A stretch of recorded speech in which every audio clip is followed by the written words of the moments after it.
Driscoll, the nursery manager at Carolina Native Nursery. Thank you for watching. This is the second video in our series about growing native deciduous azaleas from seed. And in this video, I'm going to show you a little bit about how we do weekly maintenance on our seedlings as they grow. Here's an example of a page from our weekly azalea seedling care checklist.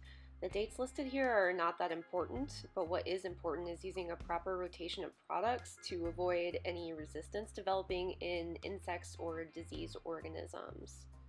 Notice that on January 26th, we stepped up from a quarter rate to a half rate fertilizer. This date will be different for everybody depending on the growth and development of the plants you're managing. We start these weekly drenches once germination of the seeds is apparent. We block out time in the schedule every Friday to do this step, and we follow our checklist to ensure that we get a proper product rotation and to make sure that we don't forget this important maintenance once we get busy in the springtime.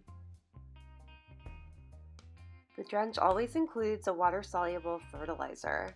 You can see from our checklist page that we use a rotation of a couple different analyses, but if you only get one fertilizer, just make sure it's something balanced like the 20-20-20 with minors included.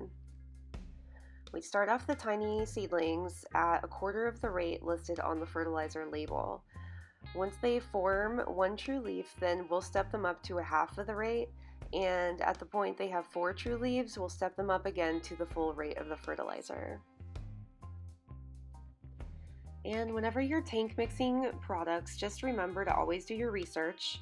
Make sure that those products are compatible tank mix partners, and remember that it's best to never combine products in their concentrated form.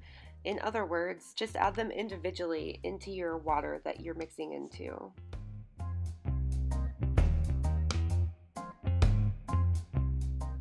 Drench your flats fairly thoroughly. This form of plant nutrition can be taken up by both the leaves and the roots of the plants, so you'll want to hit the foliage pretty well in addition to soaking the medium.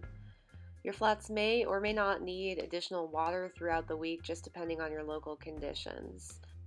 Take a look at the yellow sticky card above the flats. We use these cards not only to trap pest insects, but also to get a good close look at them in case we need to identify what we have in the greenhouse. Thank you for watching, and keep an eye out for the third and final video in this series where we will show you how we transplant the azalea seedlings. Bye for now.